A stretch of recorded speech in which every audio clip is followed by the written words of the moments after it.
The meeting room was massive. It floated in space, far from any sun or planet. Inside, creatures from 47 different worlds sat in their special chairs. Some breathed oxygen. Some breathed methane. Some did not breathe at all. They were the Galactic Council, and they had ruled this part of space for 3,000 years. John Mitchell sat in the human section. He was a thin man with gray hair and tired eyes. He wore a simple black suit that looked plain next to the colorful robes and armor of the other ambassadors. He had been Earth's voice in this room for 12 years now. He had learned to sit quietly and wait his turn to speak. The chairman was a creature called Clickjar. He looked like a giant insect, taller than two humans standing on each other's shoulders. His voice clicked and buzzed when he talked. A machine translated his words into sounds that humans could understand. "The next matter is the human request for medical supplies," Clickjar announced. His tone made it clear he found this boring. John stood up slowly. He held a data pad in his hands. "Thank you, Chairman. The colony on Titan is facing a plague. We have lost 4,000 people in the last month. We need antiviral medications and genetic sequencers to develop a cure. The supplies exist in council warehouses. We are asking for emergency access." A creature that looked like a giant lizard laughed. His name was Zethral, and he commanded the Vrex military forces. 4,000 deaths? That is nothing. My people lose more than that in training accidents each year. This is not an emergency. Other council members nodded or made sounds of agreement. John felt his jaw tighten, but he kept his face calm. He had learned not to show emotion in this room. "With respect, Commander, those are human lives. To us, they matter." "Then handle it yourselves," said a glowing ball of light. This was one of the Lumini energy beings who thought they were the wisest species in the galaxy. "You humans are always asking for help. Perhaps this is a lesson in self-reliance." Clickjar waved one of his long arms. "The request is denied." Next matter, John sat down. He wrote a note on his data pad. "Request denied. Date, March 15th. Reason, Council considers human deaths insignificant." He had many notes like this. His files were full of them. The meeting continued for 6 more hours. John listened to debates about trade routes and border disputes. He listened to long speeches about honor and tradition. Nobody asked his opinion. When the session finally ended, he gathered his things and walked to his small office in the station's human section. His assistant was waiting for him. Her name was Claire Hughes, a young woman with red hair and bright green eyes. She had been working for him for 2 years now. "How did it go?" she asked, though her face said she already knew the answer. They said no. Again. John put his data pad on the desk and sat down heavily. "Contact Dr. Lisa Morgan on Titan. Tell her she will have to synthesize the cure with what she has. No help is coming." Claire nodded and started typing. John looked out the window at the stars. He thought about the 4,000 people who had died. He thought about the families crying for help. He thought about how the council had laughed.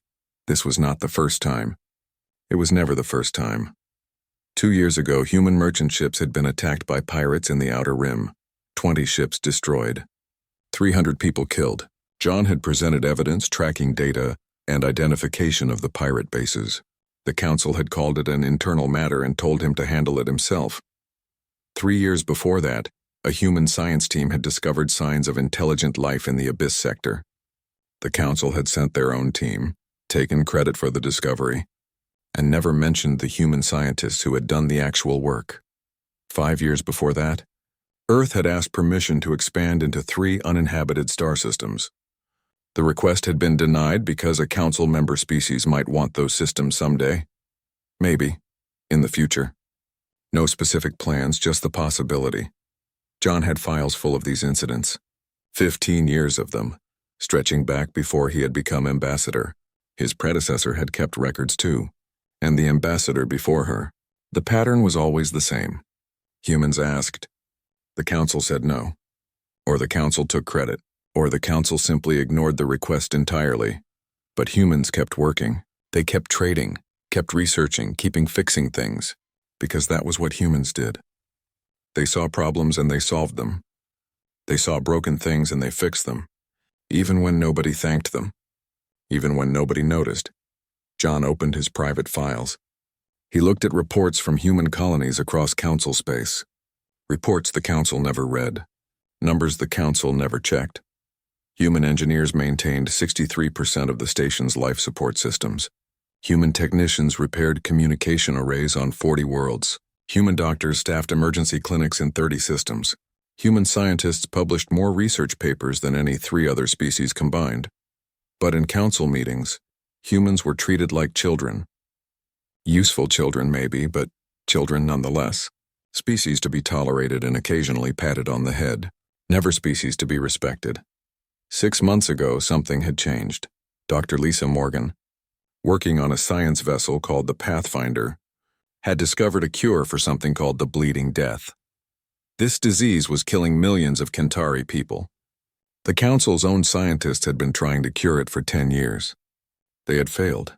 Lisa and her team had worked for 6 months with almost no sleep. They had tested 5,000 different compounds. They had run 10,000 simulations. They had finally created a cure that worked. It was brilliant. It was effective. It saved millions of lives. The Council had taken the credit. They had rewritten the reports to say it was a Council effort. They had given medals to their own scientists. They had mentioned the human team in one short paragraph at the end of a very long document. When John had objected, Clickchar had dismissed him. Your species contributed, Ambassador Mitchell, as did many others. The cure belongs to the Council. This meeting is over. John had stood there in the empty chamber after everyone left. He had stood there for a long time thinking. Then he had gone back to his office and started making calls. Quiet calls. Private calls. Calls to Earth, calls to human colonies. Calls to human scientists and engineers and doctors scattered across Council space. Now, sitting in his office 3 months later, John opened a new file. The file was labeled Exodus Protocol. Inside were lists. Lists of names. Lists of ships. Lists of coordinates. Lists of dates. Everything was ready. It had taken 15 years to prepare, though he had not known that was what he was doing until 6 months ago. 15 years of keeping records. 15 years of documenting every insult, every dismissal, every theft of credit. 15 years of quietly asking himself, what would happen if humans just left? Now he was going to find out. He sent a message. One short message, encrypted and coded. It went to 300 human leaders across Council space. The message said only 3 words. Begin Phase 1. Then John Mitchell started packing his office. He had a ship to catch. Dr. Lisa Morgan packed her research notes into 3 small cases. Each case was locked with codes that only she knew. Her laboratory on the Kentari homeworld had been her home for 8 months. Now she was leaving it behind. Dr. Morgan, please reconsider, said the Kentari medical director. His name was something humans could not pronounce, so they called him Director Blue because of his skin color. Your work here is not finished. The cure distribution needs supervision. You have the cure, Lisa said without looking up from her packing. Your people know how to manufacture it. You do not need me anymore. But the mutations, the possible variants, the long-term studies, and you will handle it. Lisa closed the last case and finally looked at him. She was a short woman with dark hair pulled back in a practical bun. Her eyes were red from lack of sleep, but they were firm. Director, you have good scientists. Trust them. She walked out of the laboratory. Her team followed her. 6 humans, all carrying their personal belongings and their research data. They left behind the equipment, the lab space, the apartment the Kentari had provided. They took only what belonged to them. The shuttle was waiting at the spaceport. As they lifted off, Lisa looked down at the city below. She had saved millions of lives down there. She had worked until her hands shook from exhaustion. She had solved a problem the Council could not solve in 10 years, and the Council had taken credit for it. She did not feel angry anymore. She just felt tired and done. In orbit, the science vessel Pathfinder waited, but something was different. The ship had a new escort. 3 human warships that had not been there before. Big ships with heavy armor and weapons that gleamed in the sunlight. Pathfinder, this is Captain Greg Turner of the Guardian. We will be escorting you back to Earth. Set your course and we will match. Lisa strapped into the captain's chair. Guardian, this is Dr. Morgan. Course is set. Ready to jump on your mark. Copy that, Pathfinder. All ships jump in 3, 2, 1. The stars stretched and bent. Then they were gone, jumping through space faster than light could travel, leaving the Kentari homeworld behind, leaving Council space behind. They were not the only ones leaving. On the trade station called Commerce Hub, human merchant Captain Danny Chen was finishing his last delivery. His cargo ship, the Lucky Dragon, had just unloaded 50 tons of medical supplies. The station master, a furry creature called a Plix, was checking the inventory. "Everything is here, Captain Chen. Your payment has been transferred. Will you be taking the return cargo of Plix Textiles?" "No," Danny said. "I am canceling all future contracts." "The Lucky Dragon is leaving Council space." The Plix's ears went flat against his head. "Canceling? But we have agreements. We have schedules. Read the fine print. There is a clause for voluntary termination with 30 days' notice. I am giving you that notice now." "In writing." Danny handed him a data pad with the formal cancellation documents. "But why? Has our service been unsatisfactory?" Danny looked at the small creature. The Plix had always been fair to him, always paid on time, always treated him with respect. "Your service has been fine. This is not about you. This is about the Council." He left before the Plix could ask more questions. As his ship pulled away from the station, he could see other human vessels doing the same thing. 5 human cargo ships all departing, all heading for the edge of Council space. They had all received the same message. Begin Phase 1. On Station Harmony, where the Galactic Council met, Claire Hughes was cleaning out the human ambassador's office. She packed files, personal items, and official documents. Everything was sorted carefully. Nothing was forgotten. A Lumini representative drifted into the office. It looked like a ball of golden light with no solid form. "Where is Ambassador Mitchell?" the Lumini asked. Its voice sounded like music. "The ambassador has been recalled to Earth for consultations," Claire said. She kept packing while she talked. "When will he return?" "I do not know. There are matters that require his input. Trade disputes, colony requests, the usual business. You will have to handle them without him." Claire sealed a box and marked it with a number. The Lumini's light flickered. "Is something wrong? Has Earth expressed dissatisfaction with Council proceedings?" Claire stopped packing. She looked directly at the glowing being. Ambassador Mitchell filed formal complaints for 15 years. He presented evidence of unfair treatment. He requested assistance during emergencies. He asked for respect. The Council ignored all of it. That is standard diplomatic process. All requests are considered carefully. "No," Claire said quietly. "They are not. They are dismissed." And now Earth is done asking. She picked up her last box and walked out. Behind her, the Lumini drifted in the empty office, its light dimming with confusion. All across Council space, humans were leaving. Not in panic, not in anger, just leaving. Human scientists at research stations packed their notes and departed. Human engineers at power plants finished their shifts and did not come back. Human doctors at clinics said goodbye to their patients and boarded shuttles. They did not explain. They did not argue. They just left. The Council noticed, but slowly. It took 2 weeks before anyone realized how many humans had gone. It took 3 weeks before they understood it was not random. It was organized. Commander Zethril, the Vrex military leader, was the first to call an emergency meeting. He stood in the Council chamber with his scales showing stress patterns. "The humans are evacuating their colonies in Council space," he announced. "My scouts report 17 human worlds are now empty. The people are gone. The buildings are sealed. The defense systems are active, but no one is home." "Perhaps they have internal political troubles," suggested a Council member who looked like a walking flower. "Human governments are unstable. This is probably a temporary relocation. For 3 months?" Zethril's voice was sharp. "Every human diplomat has resigned. Every human merchant has canceled their contracts. Every human scientist has left their post. This is not random political instability. This is organized withdrawal." Click-Char's mandibles clicked nervously. "Have we received any communication from Earth? Any explanation?" "Only automated messages," said the station's communication officer. "They all say the same thing. Humanity is withdrawing from Council space. Do not approach Earth or human colonies. This is your only warning." "A warning?" Click-Char's voice rose. "They dare to warn us? We are the Galactic Council. We do not take warnings from a minor member species."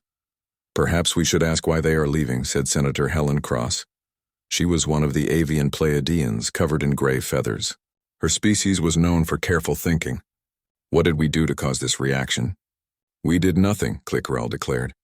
"They are overreacting to standard Council procedure. All species face similar treatment.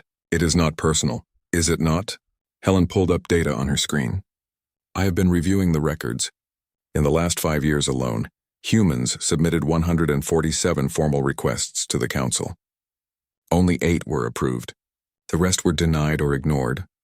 That is normal, another council member said. We cannot approve every request. But the approval rate for other species is 42%, Helen continued. For humans, it is 5%. Why such a difference? Silence filled the chamber. No one had a good answer. We should send a diplomatic mission to Earth, Clickchar finally said. We will remind them of their obligations under council law. We will negotiate their return. And if they refuse, Helen asked, they will not refuse. They need us more than we need them. 3 days later, a council fleet of 30 ships jumped into Earth's solar system. They came in peace, flying diplomatic flags. They came to talk, to negotiate, to restore order. What they found waiting for them made every captain's blood run cold. Hundreds of human warships. Not patrol boats, not scouts. Warships that made even Vrek's dreadnoughts look small. Ships bristling with weapons that scans could not fully identify. Ships arranged in perfect defensive formation around Earth and its moon. One human ship moved forward.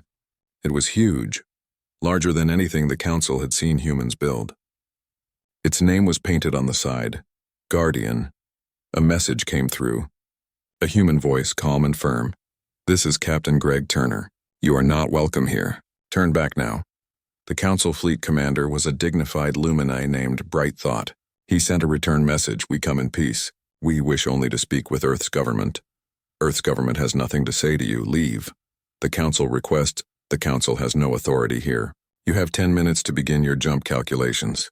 After that, we will consider your presence an act of war. The Council fleet turned around. They jumped away without another word. They had come to deliver warnings and demands. Instead, they had received their own warning, and they had obeyed it. Back on Station Harmony, the Council gathered in emergency session. Every representative was present. For the first time in their long, proud history, they felt something unfamiliar. Fear. The Kentari were dying again.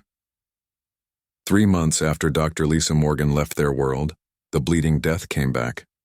The cure that had saved millions of lives stopped working. The disease had changed, mutated, evolved into something new, and the Kentari scientists could not fix it. Director Blue stood in his laboratory, staring at test results that made no sense.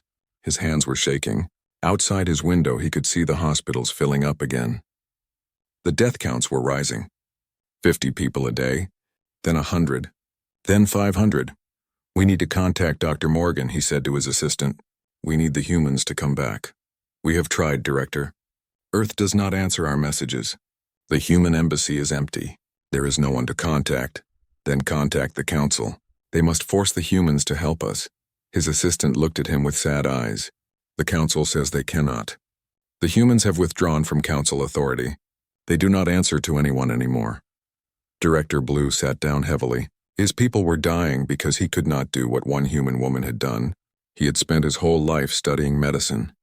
He had earned the highest honors his world could give. But he could not solve this problem. Lisa Morgan had solved it in 6 months. The Kentari were not the only ones suffering. The problems were spreading across Council space like cracks in broken glass. On the trade station Commerce Hub, cargo was piling up in the warehouses. Mountains of goods with nowhere to go.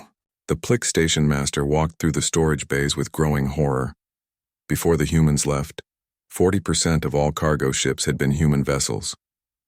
They had been reliable, efficient, and fair in their pricing. Now they were gone, and the remaining ships could not handle the load. We have medical supplies for the outer rim that are 3 weeks overdue, his logistics officer reported. We have food shipments for the Kentari that are rotting in storage. We have construction materials for 6 different worlds that cannot be delivered because we have no ships available. Contact other shipping companies. Offer higher pay. We have, sir. Everyone is overwhelmed. The Vrek's commercial fleet is refusing new contracts because they are already behind schedule. The Lumine transport network has doubled its prices and still cannot meet demand. The station master looked at the piles of cargo. Somewhere in those boxes were medicines that people needed, food that families were waiting for, materials that would build homes and schools and hospitals, all sitting in his warehouse, useless. The humans made it look so easy. He said quietly, we never realized how much work they were doing. On a Lumini energy collection station, the lights were dimming.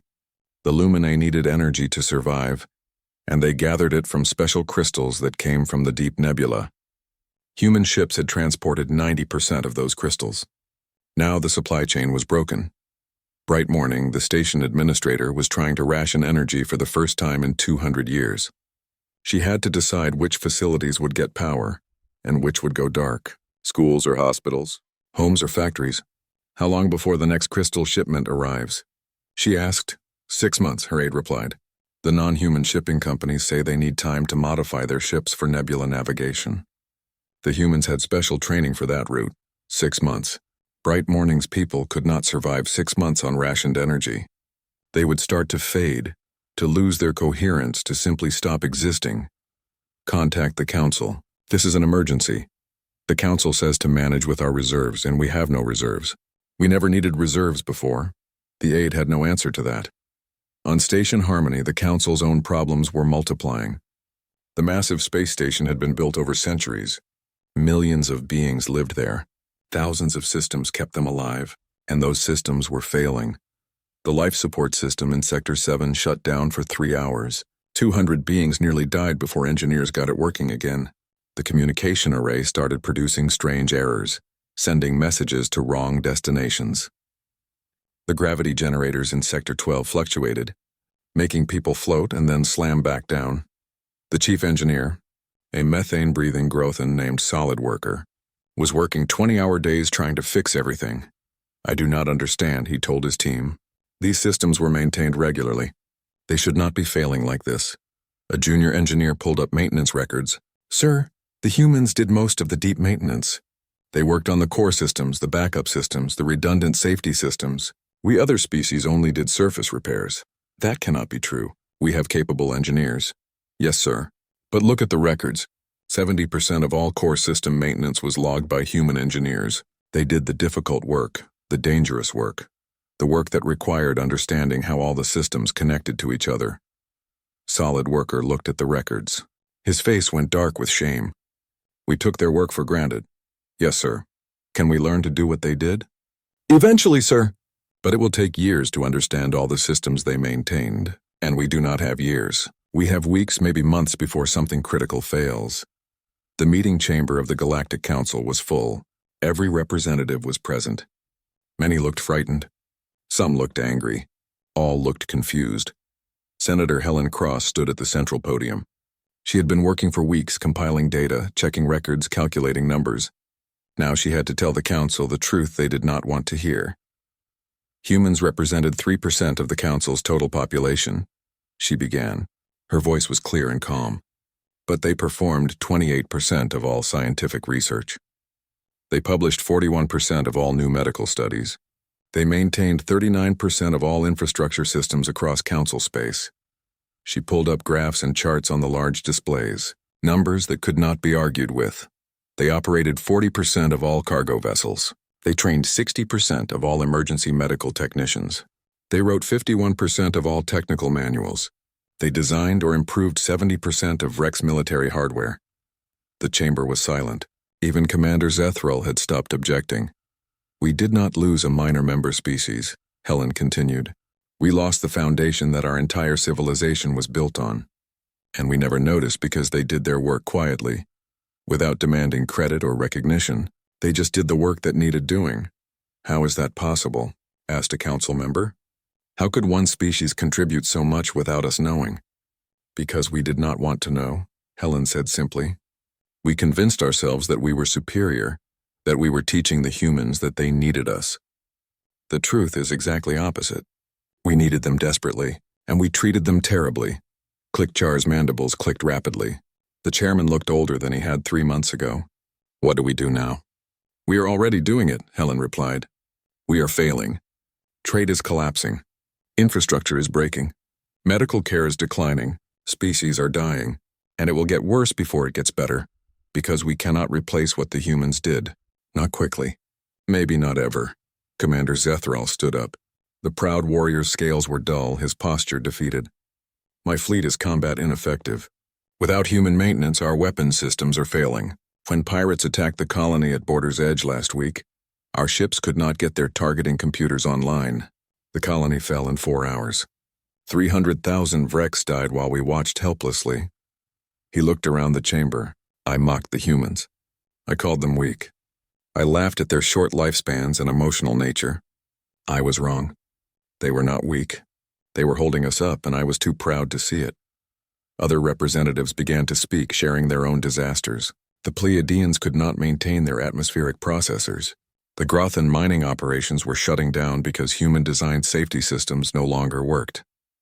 The Flower People's agricultural worlds were facing crop failures because human geneticists had been solving their pest problems. Every species had a story. Every species had a crisis. And they all led back to the same cause. The humans were gone. We must contact Earth, Clickchar said. We must apologize. We must beg them to return. We tried, Helen reminded him. They sent our fleet away. They will not speak to us? Then we try harder. We send ambassadors with offers of reparations of equal status of anything they want. Chairman, Helen said gently, I do not think they want anything from us. I think they are done with us entirely. The chamber fell silent again. The idea was too terrible to accept. The Galactic Council had ruled this part of space for 3,000 years. They had never failed. They had never lost control. They had never been helpless until now. On the 6th day of continuous emergency sessions, a message arrived. It appeared simultaneously on every screen, every display, every communication device in Council space. The message was simple. Ambassador John Mitchell will arrive at Station Harmony in 7 days. He will speak for humanity.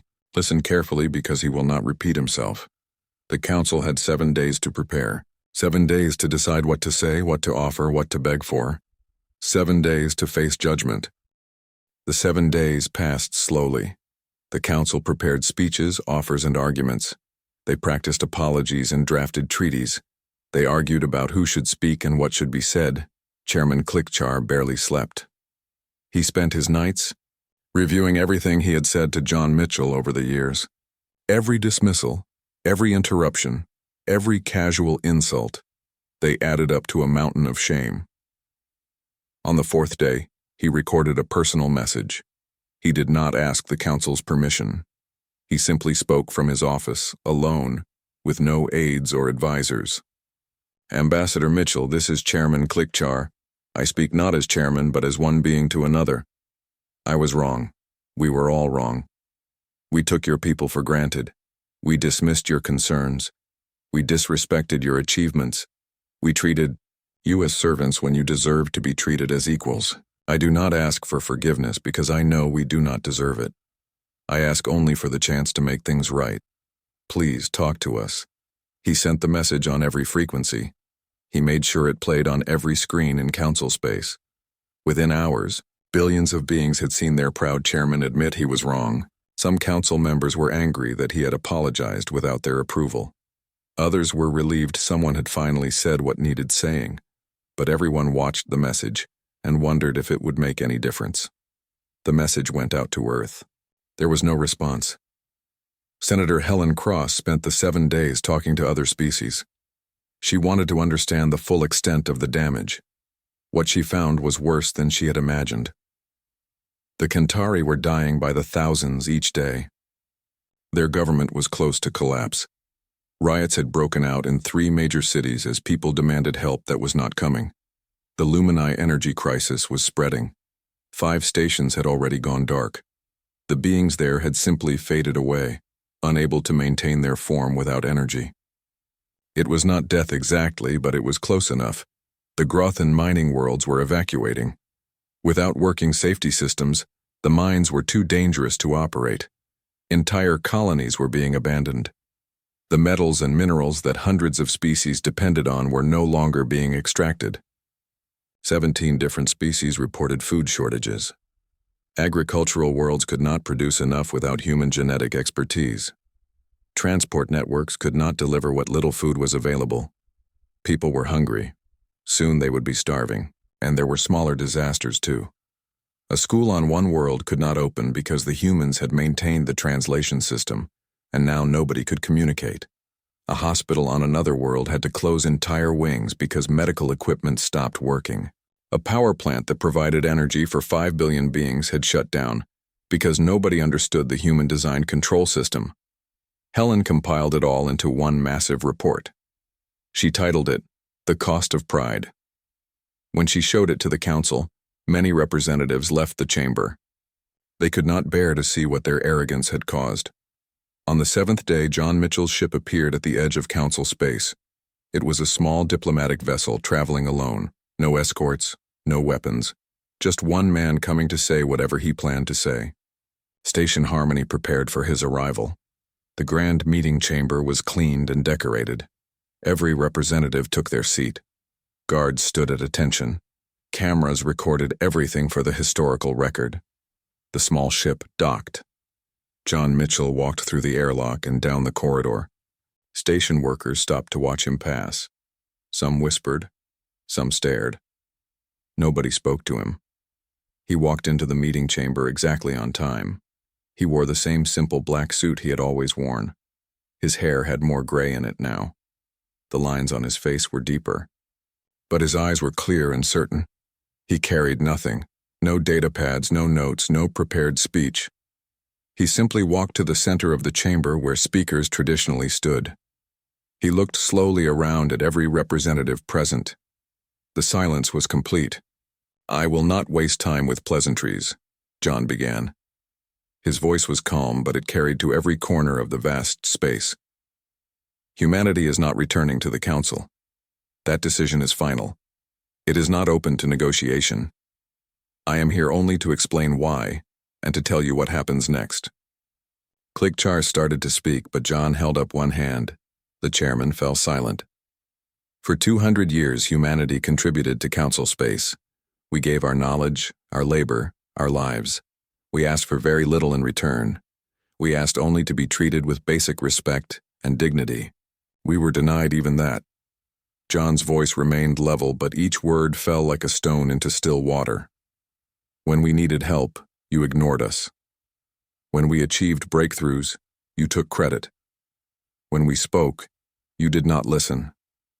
You treated us like children who should be grateful for your attention. You treated us like servants who should be happy with whatever scraps you threw our way." A council member started to protest, but John's look stopped him. "You believed humans were lesser beings, primitive, derivative. You convinced yourselves that you were superior, that you were teaching us, that we needed you." He paused. "The truth is exactly opposite. You needed us desperately, and you never realized it until we were gone." Senator Helen Cross spoke carefully. "Ambassador Mitchell, we acknowledge our failures. We are willing to make reparations. We will restructure the Council. We will give humanity equal representation and full authority. We will write new treaties that respect your contributions. Please reconsider." "No." The single word echoed through the chamber. "But our people are dying," Helen continued. "The Kantari plague, the Lumini energy crisis, the infrastructure failures. Surely you do not want innocent beings to suffer." For the first time, something like anger flashed in John's eyes. "Do I want innocent beings to suffer? I watched human colonies suffer for 15 years while you did nothing. I watched human children die from diseases while you denied our requests for supplies. I watched human merchants attacked by pirates while you called it an internal matter. Do not lecture me about innocent suffering." The chamber was silent. Helen lowered her head. Commander Zethral stood up. The warrior was trying to maintain his dignity, but his voice shook. "What about honor? What about duty? You joined the Council by treaty. You swore oaths." "We fulfilled every oath," John replied. "We followed every law. We completed every obligation. Then we legally dissolved our membership using the procedures outlined in your own treaty documents. We did everything correctly. We did everything by your rules. But your timing, your method, it was designed to hurt us." "Yes." John did not deny it. "For 200 years you hurt us casually without thought because we did not matter to you. We hurt you once, deliberately, to teach you that we do matter. To teach you that actions have consequences. To teach you that respect is not optional, He turned in a slow circle, looking at every face. You could have had partners. You could have had friends. You could have had a species that would work beside you to make the galaxy better. Instead, you demanded servants. You demanded that we be grateful for your contempt. So now you have nothing. Please. Clickchar's voice was small. Tell us what we can do. Tell us how to make this right. You cannot make it right, John said simply. You can only learn from it. Humanity is done with the Council. That will not change, but we are not done with the galaxy. He pulled out a data pad. The first one he had carried into the chamber. Any species, any world, any individual can approach humanity directly for assistance. They do not need Council permission. They do not need Council approval. They can come to us, and we will help them if we choose to. On our terms, as equals. The implications rippled through the chamber like an earthquake. You cannot undermine Council authority like this. Clickchar protested weakly. Watch us. John's voice was steel, wrapped in velvet. In fact, we have already begun. Dr. Lisa Morgan returned to the Kentari homeworld 3 days ago. She is distributing the new cure for the bleeding death free of charge. Human medical teams are setting up facilities on 19 plague worlds. Human engineers are repairing infrastructure across 43 systems. Human merchants are establishing direct trade agreements with any species that wants them. He smiled, but it was not a warm smile.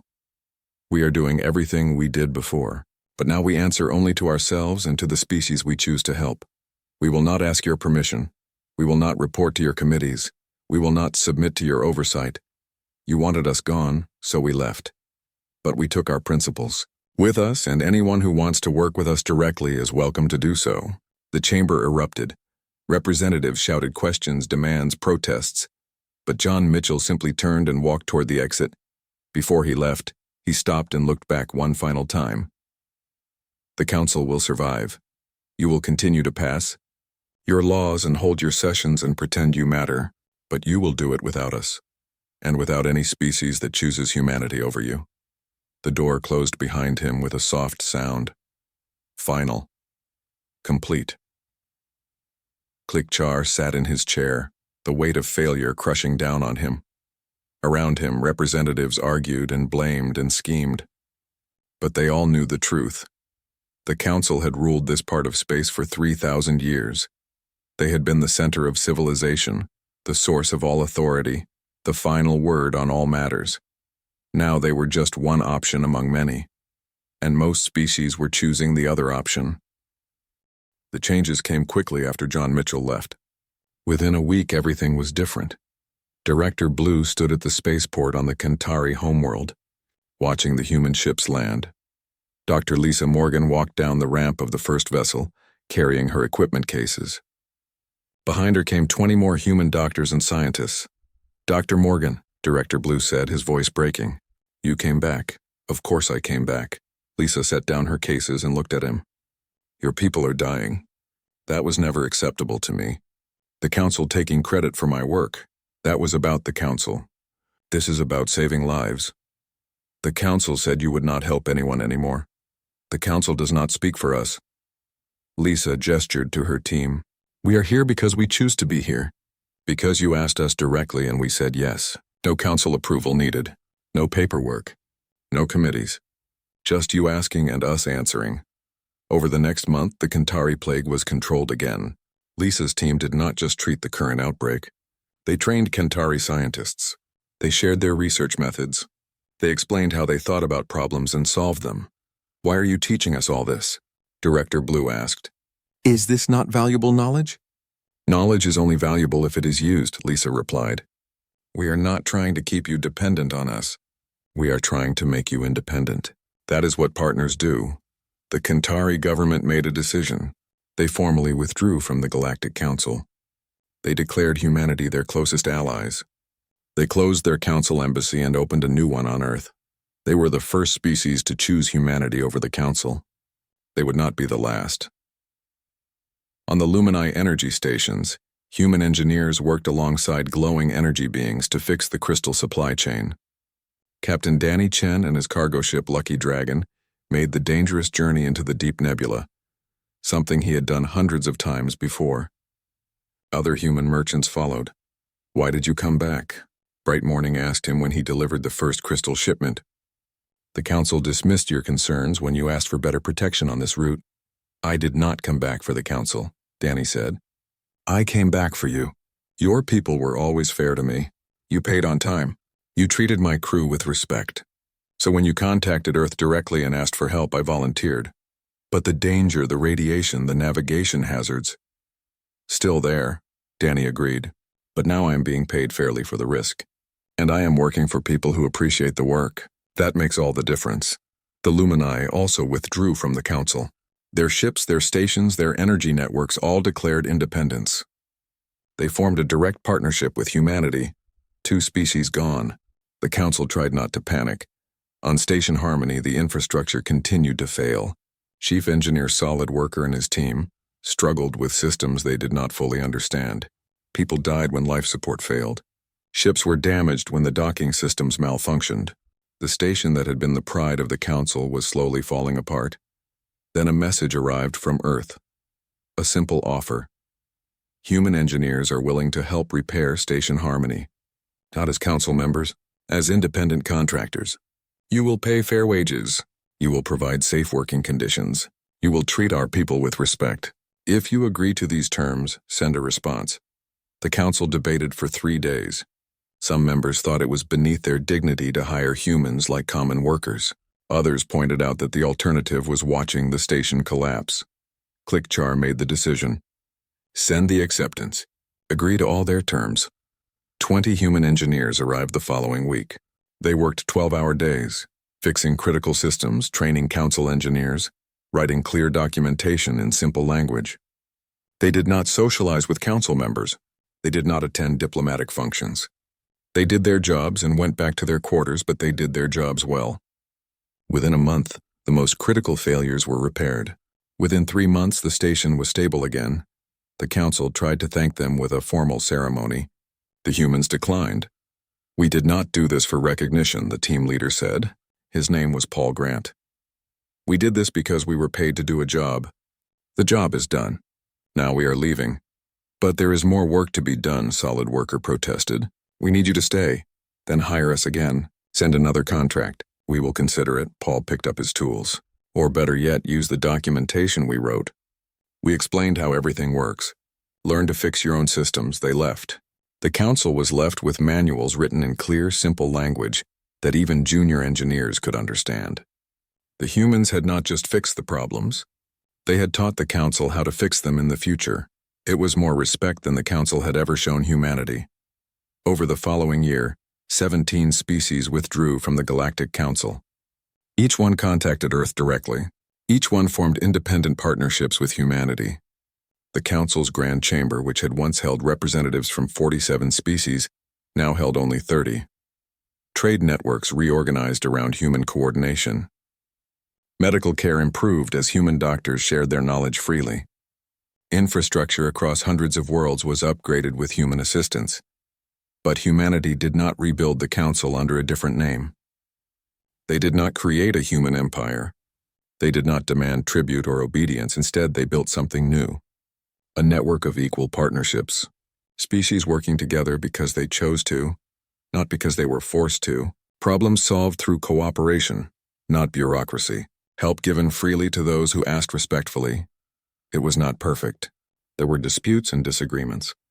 But they were handled as equals talking to equals, not masters instructing servants. Senator Helen Cross wrote a final report about the human departure and its consequences. She titled it, "The Price of Arrogance." In it, she documented everything that had happened. Every failure, every loss, every lesson learned too late. She ended the report with a simple observation. We had 200 years to learn that humans were our equals. We spent that time convincing ourselves they were beneath us. By the time we learned the truth, they were gone. The Council will survive, but we will never be what we once were. We built our civilization on the backs of beings we did not respect. When they left, we fell. This is what we deserved. The only question now is whether we will learn from it. Her report became required reading in council schools, a warning to future generations, a reminder that respect cannot be demanded, only earned, and that those who give much should receive at least basic dignity in return. John Mitchell never returned to Station Harmony. He lived out his remaining years on Earth, working as an advisor to the new Human Diplomatic Corps. Young diplomats came to him for guidance on dealing with alien species. His advice was always the same: listen more than you talk. Respect others even when they do not respect you. Help those who ask sincerely, and never ever let anyone convince you that you are less than you are. When he died at the age of 87, representatives from 43 species attended his funeral. Not the species still in the council, the species that had chosen humanity over the council. They came to honor the man who had taught the galaxy a hard lesson about respect. Claire Hughes, his former assistant, gave the eulogy. She was the human ambassador to the Kantari by then, a position of great honor. John Mitchell did not set out to destroy the Galactic Council, she said. He set out to make them listen. When they would not listen, he made them feel what it was like to be ignored, to be dismissed, to be taken for granted. Some call that revenge. I call it education. She looked at the assembled mourners, beings of light and scales and feathers and forms humans had no names for, all gathered to honor one quiet man in a black suit. He taught us that silence can be louder than any speech, that leaving can be more powerful than staying, that sometimes the best way to make people see you is to make them see what life is like without you. The funeral ended. The representatives went home to their worlds. The council continued its sessions in their half-empty chamber. And humanity continued building their network of partnerships, one respectful relationship at a time. 50 years later, the Galactic Council was still holding sessions, but their authority was limited to the 30 species that remained. They passed laws that only they followed. They made decisions that only they cared about. They maintained the illusion of power while the real work of civilization happened elsewhere. In space that had once been called Council Space, humans and their partners built something better. Not perfect, not utopian, just better. A galaxy where species worked together as equals, where problems were solved through cooperation, where respect was the foundation of every relationship. And on Earth, in the archives, John Mitchell's final report was preserved. The report he had written before sending that 3-word message, Begin Phase 1. The report was titled, What We Could Have Been. In it, he had outlined his vision for the Council. A place where all species were truly equal, where contributions were recognized and respected, where help was given freely to those who needed it, where dignity was not something to be earned but something every being deserved from the moment they joined. It was the Council he had hoped to build. The Council he had worked toward for 15 years. The Council that could have been, if only they had